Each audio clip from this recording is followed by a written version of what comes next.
So let's just jump in, and Steph's going to record it. First of all, I met the only one of you I don't know. Missy, did I meet you at the meeting? No, I haven't been to a meeting yet. I'll be Okay, to the great. next. I So plan on going to I'm the next one though. so I'm Tim Scull. I own the Canton Clay Works. We've been a wood firing studio here in Canton for 25 years. We have two varieties of wood kilns that we fire with great frequency. And the most frequently fired kiln that we have in most studios in the country is we have a Noborigama, which is a multi-chambered hill climbing kiln, two different chambers. And then we have fired that over 450 times in 25 years. Then we built, I think it was 8 or 9 years ago, a train kiln. A train kiln is a contemporary bastardization of a anagama. An anagama is a cave or tunnel kiln that is created from an elongated arch. And the arch generally in an anagama starts 3 courses up from the floor. So 99% of an anagama is an arched kiln. A train kiln is a sprung arch kiln, meaning rectangular, straight walls, an arch on the top, but it's rectangular. Ours is about 11 feet long. It's about 100 cubic feet of space in the kiln. And it is a sprung arch, meaning it looks just like a very large propane gas kiln with straight walls and arch and steel reinforcement to prevent outward expansion. It was introduced to North America in 1978 by John Neely, who is a professor at Northern Utah State University, and he designed it after studying anagamas in Japan. And the goal of the train kiln is it's a faster fire, more efficient, easy to maintain, and is not an anagama that needs to be fired for 5 to 12 days. We fire our train kiln hot, and we fire it for about 50 hours, and we get results of the anagama kilns that are fired for 7 days in 50 hours. It's very exciting for us. I chose the train kiln because my community here are not the people who would want to fire a kiln for 8 days. If we can do it in 50 hours, they're really happy. I think we all feel that way. And we fire one of our wood kilns about once a month. We skipped January this year. We may skip September. So we're firing anywhere from 10 to 12 times a year. Sometimes we fire both our kilns at the same time, which is complete madness. But I sort of have that insane aspect to me.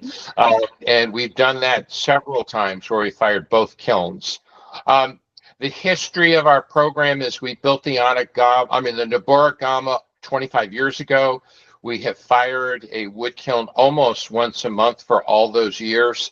So we're in the hundreds of firings. Natalie, who is one of my senior techs, who knows everything. So if you ever have a chance to study with Natalie, ask Natalie questions, she pretty much was really easy to train. She's very bright, very capable. And so I have people now on my staff and on my crews that have well over 100 wood firings under their belt. And that's a lot of experience and a lot of knowledge. The design function of a train kiln is that of an anagama, where the draft in the kiln is horizontal. So something that's very different in our kiln than others is the main firebox is called a bury box, which is an upside down inverted firebox from the 1800s in France. We stoke wood way up here at head level on grates, and then the logs in the slabs of wood burn elevated, and all the charcoal falls down through a grate series onto the floor of an internal firebox. And then everything, the ash, the vapor, the flame, moves uphill on a horizontal plane through all of our pots. Those of you who are familiar with kilns, or if not, a lot of combustion kilns have a structure called a bag wall, which is a perforated brick refractory wall between the firebox where all the wood is and the pots. A unique thing about our train kiln is we have no bag wall. So there is nothing interfering with the ash and the vapor from the wood landing on your pots and traveling horizontally through the kiln. About 7 feet into the kiln, we have a step up. It's an 18-inch elevation to the rear of the kiln. That's because my kilns are built on a hillside. And at that step up is an internal firebox where we side stoke. So during the firing, we throw anywhere from 32 to 36-inch slats of wood, and there's a 12-inch gap. So the internal firebox is anywhere from 10 to 12 inches, and it creates a massive draft, pulling the heat from the downhill front of the kiln, which gets very hot. And it pulls the heat towards the rear section of the kiln, and we get just spectacular results in the rear section of the kiln. We don't build a bag wall there. We make pots. We build a solid, it's not a solid wall, but we put our pots, your pots, all tightly lined up at the top of the step up to act as a bag wall. So all the ash and all the vapor is deflected from your pots, meaning there's a lot of vapor and wood ash buildup. In this kind of wood kiln, what we're really looking for are all the colors that are emitted from the minerals in wood, and then that would be vapor, like a soda firing. That becomes gaseous or vapor. And it particularly, Melanie, talking about those porcelains, the vapors interact with the tight feldspathic structure of porcelain really well, because porcelains are a tight clay body, and those airborne glazes just sort of streak and run and drip down the side wall of your pots. I use and manufacture here some very loose clays that have additives to the clay bodies, so the clay wall is more open with big negative spaces, and I get massive ash buildup, and I get massive dripping of wood ash, and I call it all kiln snot. And that's the kind of effect we get in the very front of the kiln.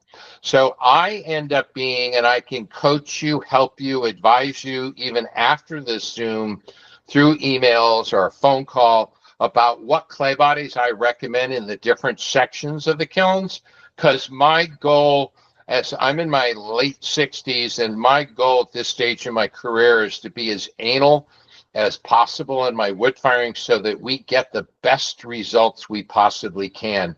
And Natalie's a prime example of one of my best crew chiefs. Is we are not an firing studio. We are really tight about how, why, and what we expect to happen from years of experience. So I use multiple different clay bodies for my own body of work, depending on where the work is going in the kiln. I'm not looking to make this complicated for any of you. If this is really new to you, I can recommend some very standard clay bodies that are out there that do really well in the train kiln. If you're an individual like, this is so confusing, I just want to use one clay, and I can go through that all with you. The program goals that Steph and I were talking about, that I'm doing this and offering you guys like a 35% discount on a volume of wares to give you the opportunity to wood fire without breaking the bank. It also, because I don't know everybody, what is a large volume or a small volume for you. So at this point, we're offering to you at $100 what is a quarter of a template, which is about 1,500 cubic inches. And just to break that down, if you have a mug that is 6 inches by 5 inches by 4 inches, each mug is 120 cubic inches. That would give you 12.2 mugs in that volume. And we can talk more about that.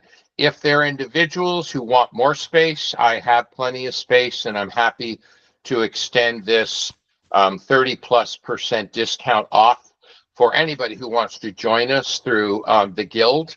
And so talk it up, encourage people to join us.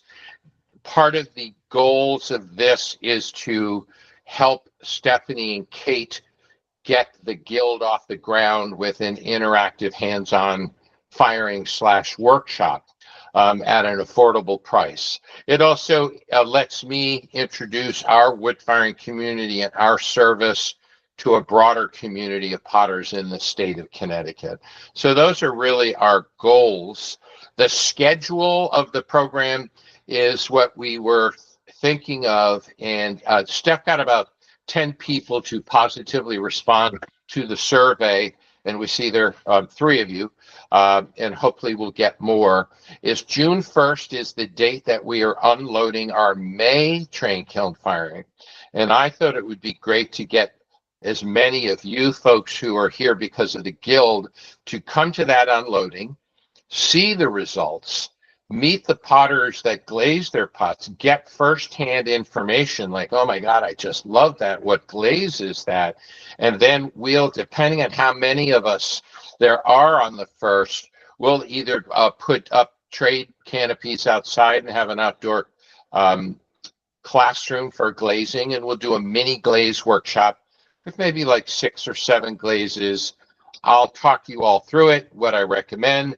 Some of you may find, because this is very traditional in wood firing, you don't want any glaze on your pots at all.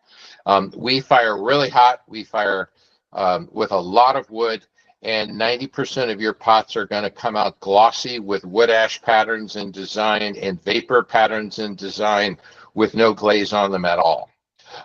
So we'll talk through that on the first, and the idea was to do the unloading, which takes 2 hours, 1 hour, 45 minutes, then have lunch, and then meet in the parking lot where I'll put up canopies, or we'll go into my glaze room and instruct you on what I recommend. We'll have all the glaze ready for you, and then you can get your pots all done right there and then. And then you just leave them here for the late June loading.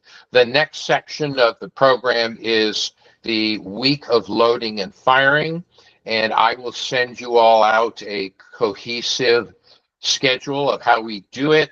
And if there are people who are interested in this program and want to do like 5 or 6 shifts, this is a rare opportunity. Or there may be people who can't do any shifts and they have a friend do it for them. All of that is fine. We'd like, if we have 10 participants, to get 10 shifts filled, because this is the type of firing that it takes a village, and we need people to help us. None of you would be required to do any work. Well, there was a comment made at the last meeting that I had a reputation of making everybody work, and that's 100% false. None of my paid customers do any work.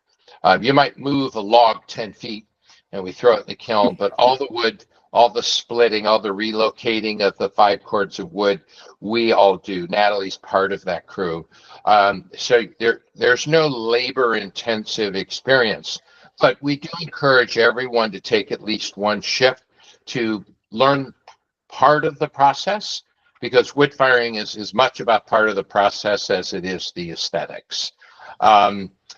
So as I'd like to interject on that, wood firing is such a communal event, and there is a type of magic that happens when you're really stoking the fire that lays the ash onto your pot, and you see those results later on.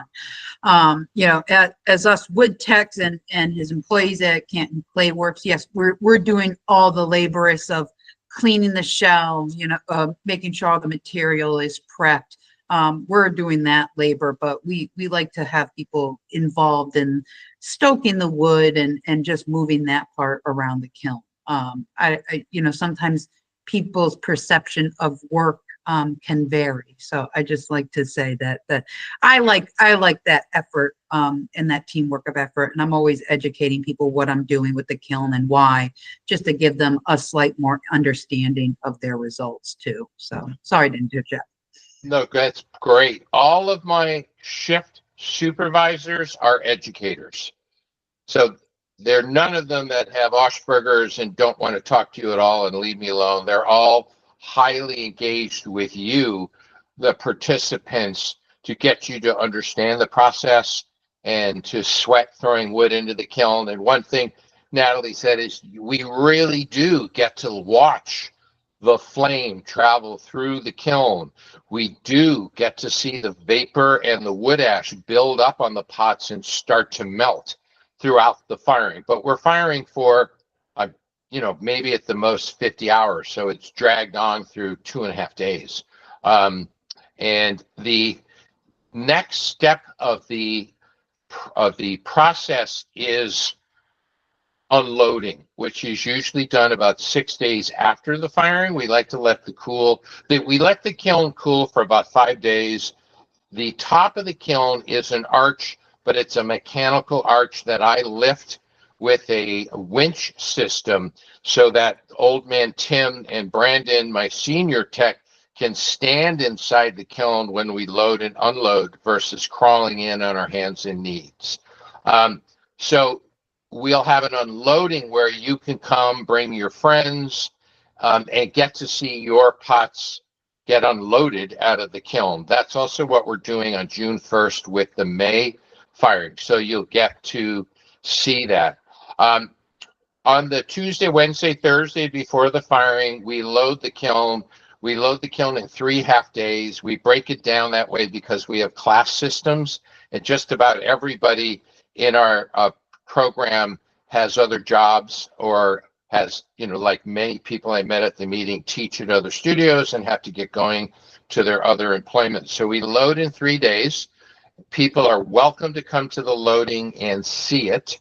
It's the only shift that I restrict more so we don't have too many people and too much socialization, because staying really focused on loading 600-700 pots is fairly important. Let's just quickly talk about aesthetics.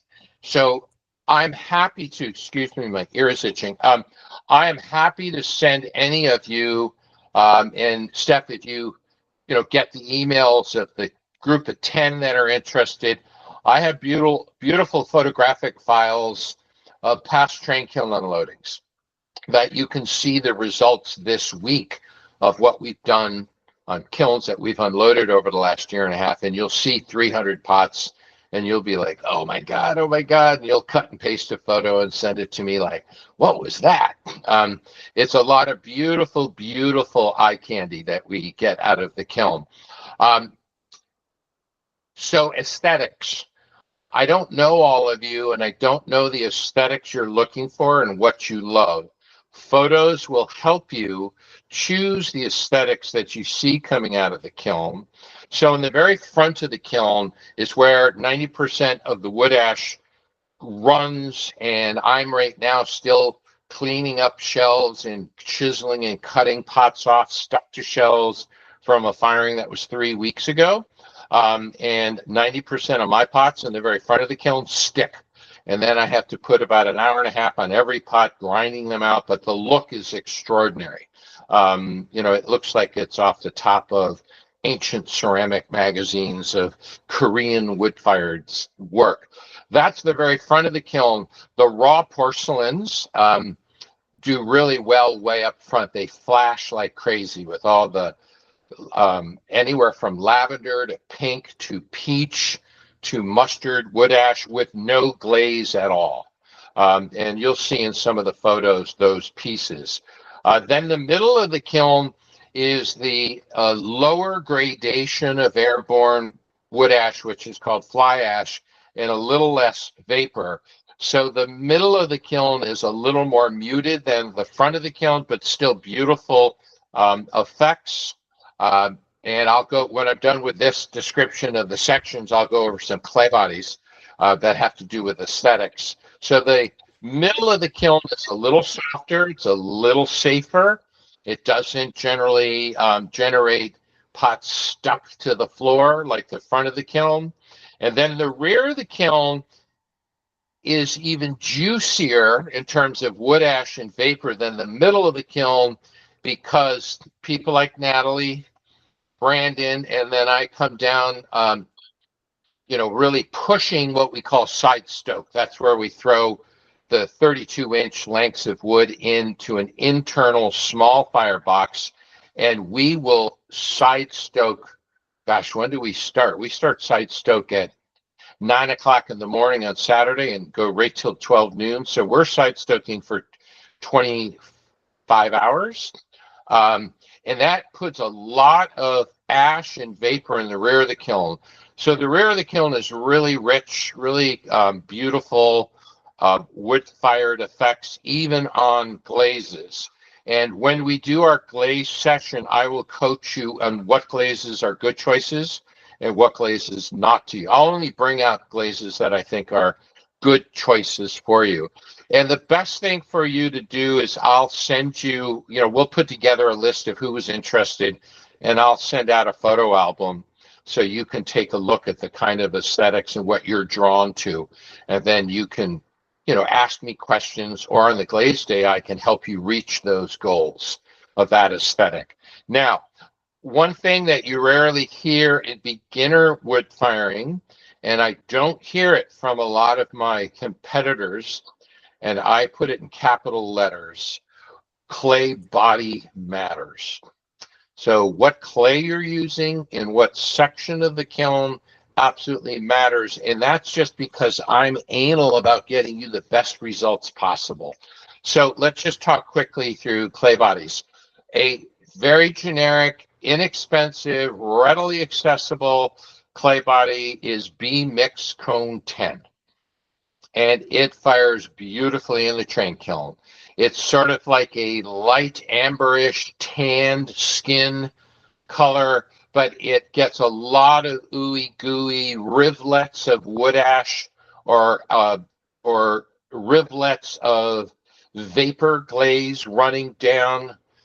Where do the balloons just come from? There are no balloons in my place.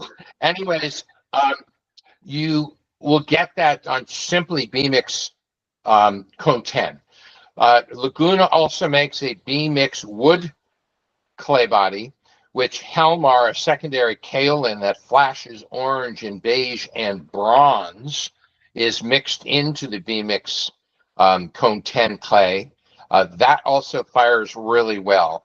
Local clay bodies that do well, but they don't flash as much, is Sheffield Wood Light. It's a really good clay. It's a speckled light brown stoneware. I also have flashing sips. So if you bring in a clay that isn't known to really flash, we can use flashing slips that I have and then put glaze on top of it. I also have a clay body called Speckled White, which is a recycled white with granular ilmenite. So it's highly speckled and it's really beautiful. Porcelains, I use the Tucker Porcelain HP, and it fires great. I don't have any reason to think that, Melanie, your Tucker Porcelain wouldn't fire great. We have used the lanes, and we've never gotten spectacular results from a lanes, just so you know. Okay. The Tucker's porcelain I use is their 1086, their Grauleg. It says that it vitrifies fully at cone 10. So that's bad, right? Hey, no. You want a cone 1011 clay, meaning vitreous at cone 1011, and Grauleg being English China clay. Yeah. It's a little more expensive than probably the porcelain I'm using, because English China clay is really expensive. Grauleg, also known as English China clay, flashes beautifully in the train kiln. Okay, so I just wanted to make sure that it's not gonna I'm not gonna have a problem with it. It's not gonna start melting. If it's rated to cone 10, it'll be fine. Okay. We all run into this problem where our manufacturers all say a clay is rated from cone 6 to cone 10, Yep. and there is no such thing. Right. And all the top engineers who teach us workshops, we all laugh about that. It's a marketing ploy so that you can buy a clay that's really a cone 10 clay, but it'll do fine at cone 6. But we're looking for really cone 10, 11 rated clays, and a Grauleg porcelain is much more expensive. Like the Jack Troy porcelain is a Graulig porcelain, and they do beautiful in this kind of a kiln, and you don't really even need to put glaze on some of those clay bodies.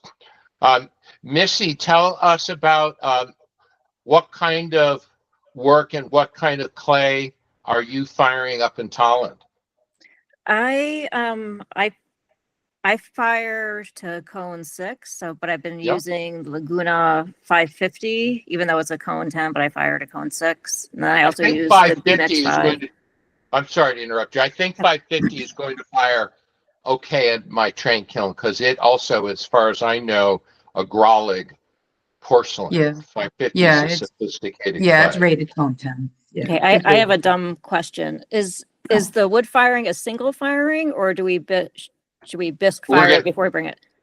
That's not the question. There's never having done this before, there will never be a dumb question. We don't green fire at this stage. We've known to green fire, but I would have everything bisqued. Do you if recommend I usually bisque to 04. I bisque to 012, but an 04 bisque would be fine. Okay. I mean, if great. you're firing a load just for coming here and you can do a lower a lower bisque temperature, that's a little better because the clay body is going to be a little more porous. But if you're mixing your wood-fired cone 10 clay with your cone 6 and your procedures at your studio is 04, that'll be fine. Okay, great. Thank you. I'm also bisquing at 012, and I fire tens of thousands of pots here. It's also less expensive for me to lower my bisque temperature for everything. Let me see if I have other. Size, height of wares. I do not recommend plates at all. Plates and platters. I don't recommend anything under 3 inches. I load with Brandon the train kiln, and our shortest post in the train kiln is 6 inches. So anything under 6 inches would be great, but we don't want to lose the efficiency of loading space by having a pot that's an inch tall and the post next to it is 6 inches. But it opens the horizontal airflow through the train kiln much, much better. And we sacrifice getting more pots in and getting better pots by using taller posts because we have a greater draw through each section of the kiln with this is a pen that's about 6 inches. So that might be the height of our post. And it's okay to have 3-inch pots, but really little tiny things, flat things. Natalie does low relief things and she stacks them. Yeah. So stacking and wood firing can be done, but that might be above and beyond your understanding of how we prep for firing by making stackable pieces. But we do stack, and a lot of it is with pots that have flashing slip, no glaze, porcelain, no glaze, because the stacking wads can fuse. Seashells, I want to talk about that quickly. Seashells in wood kilns are just wonderful. They don't work that well in our train kiln because we fire so hot. The calcium carbonate, so your basic lime glaze, that your lime material that is in your shell becomes calcium carbonate, and it tends, if there's too much wood ash, to integrate into an ash glaze, and they stick, and that has to do with the fact we fire so hot. So maybe in one of the areas of the kiln that we fire much cooler, we could use seashells, but we've generally pulled away from it because we've just ruined too many pots because the seashells don't stay dry and separate. They get incorporated into the wood ash glaze, and that is a result that we fire hotter than most wood firing people. And when you see the photos, you'll understand because you'll see things oozing and running. You'll see all sorts of variation in crystals along margins, and that will help you select the aesthetics that you're drawn to, and it will help you give you an idea of what part of the kiln and also clear body. And I know for some of you, like Missy, if you've never done anything like wood firing, you might have a half a dozen questions that you want to email me or call me and ask me. I'm totally open to that. Yeah, and you could always Question? take I was gonna say, take a look at the website too, to look at the firing schedule. You can always join us for one of the unloads. You have Canton Clay Works at Instagram that just shows you a lot of great photos and quick clips. Just to give yourself a little better understanding of what you may be looking for in your work or your experience there. There, as Tim mentioned in the beginning, there, we're dealing with the train kiln, which is just one of the 2 wood firing kilns on property. The train kiln, I will say, is a beast. You learn to love how much ash buildup is poured onto your pots. Beast is a good word. Yeah, the height difference does, for loading purposes, height difference, like you said, for small things does make a big difference to help draw that heat into the back area of the kiln, because you have such a length of the kiln that you're really strategically loading your pots. So just to have that little bit of knowledge to I'm getting ready for my next template right now. So it really designates what I make. What am I throwing tonight to fit in the train kiln? What I make for the train kiln is so much different than what I make for the Nabora gum.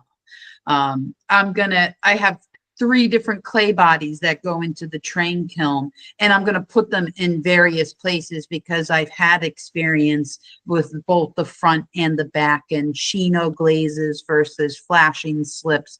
So you can really get immersed. I mean, ceramics alone, when you're staring at the glazed test tile wall and trying to figure out what glaze to do, now we've just thrown like 5 different options at you. So I say really simplify what you're looking for. Take a look at some photos, ask some more questions, and that way you can pull back a good amount of information for your next experience. And in terms of size and height, we fire pots that are 2 feet tall, 14 inches tall.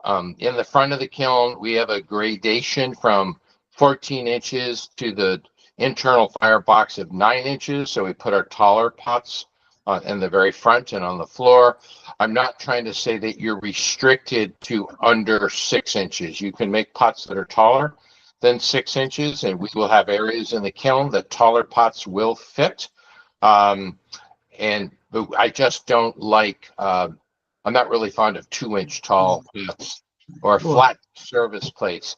One, just in terms of the engineering of the kiln, which is very, very different than the gas kilns that a lot of us fire, is this is a cross draft kiln, meaning that the peak of the heat is on one side and it travels across the kiln, meaning that there is a hotter side of your pot and a cooler side of your pot, and big open thin-walled bowls and plates tend to work.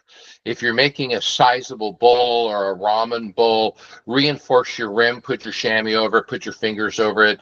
Don't make delicate, thin rims, particularly Melanie and porcelain. Mm-hmm. We had a poor woman from Brooklyn who came to just unloaded last weekend, and she used Jack Trunk porcelain for all her pieces, and she threw them very feminine, very delicate. 90% of them completely worked out of being able to recognize them because they were very, very thin.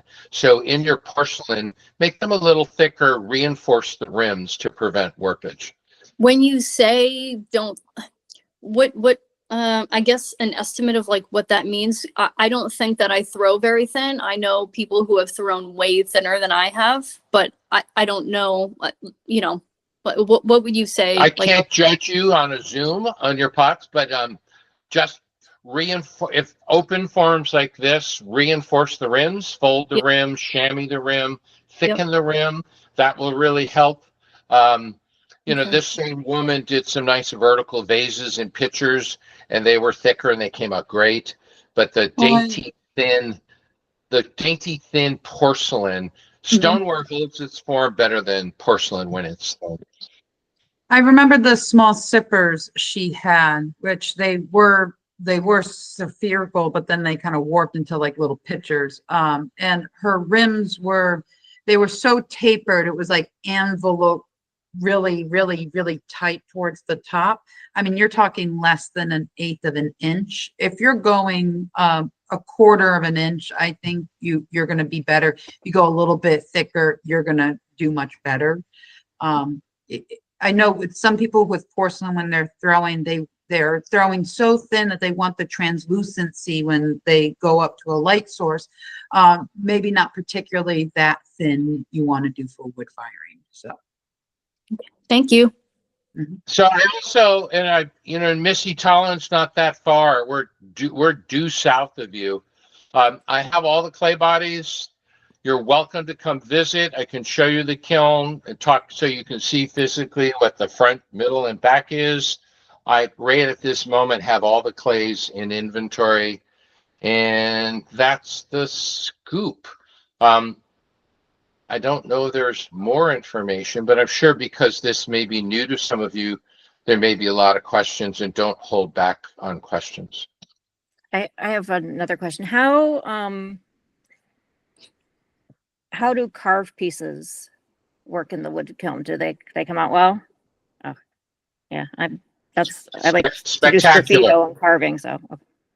Spectacular. I mean, there are some sgraffito black and white pieces. I'm not as fond of them because the underglaze or slip that they're sgraffitoing with block a lot of the clay surface off, so you're not seeing the clay body interact with the wood firing. But any kind of carving, relief form, and what is the technique where people do acrylic or acetate and then they wipe off Water etching. What's it called? Water etching. Those things in the wood kiln work spectacularly. I don't recommend you cover all that effort with glaze. I would use a clay body that's going to be responsive to the wood. But all those little edges you've created by carving or sgraffitoing, even if it's not sgraffitoing through a color, all of those edges create a buildup of vapor and wood ash. So you'll have a change in tonality and color due to your textured patterns. So it works really well. I had a Broadway stage manager, lives in New Jersey, used a light brown stoneware. And they were all lamp bases. He probably put 30 of them in the kiln and carved every single one of them, and they were award winning. And he did not overdo the glazing. He allowed the vessel, the carving, to interact with what the kiln will do to it. May have dipped his rims or his necks in a glaze, and carving and relief work works, and texture, any kind of texture works super, super well. And things like that are really good to experience flashing slips with, to really attract that wood ash and get a lot of good variation with your clay body and that color. So are you spinning, or do you think you got it? I think I got it. Excellent. Are hand-built pieces more likely to have trouble than thrown pieces? No. The beauty in hand-built pieces is that if the cross draft warps them or distorts them at all, they look like a deliberate mistake. Hand-built pieces tend to have more idiosyncrasies. They're not symmetrical, and they get a beautiful, beautiful effect with wood ash, because how the vapor and the wood ash and the airflow moves around a hand-built piece is quite a bit different than a wheel-thrown piece. Brandon, our senior wood firing tech who teaches classes here, does workshops around the country. All of his work is hand-built, 100%. And his work is just spectacular. I also have a really gnarly clay body, and you'll see it in some of the photos, and I just love it. And it has chicken grit, which is large chunks of granite. That feldspar is 30% of what's in granite. I put silica sand and I put sawdust in the clay, and it's really gnarly and it's really plastic and it stretches like hell, and people hand build with it, and it's really, I just love it. It's a good thing for me because I'm throwing very, very ancient looking pots. And with my injury to my sciatica, I don't have to worry about being on center with everything. They're all gnarly, and I beat them and I change their shape. And the buildup of wood ash on texture carving is superlative. I do a mixture of thrown functional wear and hand built functional wear, as well as a little bit of sculpture. Depending on my clay body, may just designate where I'm putting it in the kiln. If I want something that's really gnarly with ash, and I know it has to go in the front area of the train, then I'm probably going to use that gnarly clay body like Tim's mix. Regular B mix, hand built. I've had little issues with it thrown, but I had hand built regular B mix in the front of the train.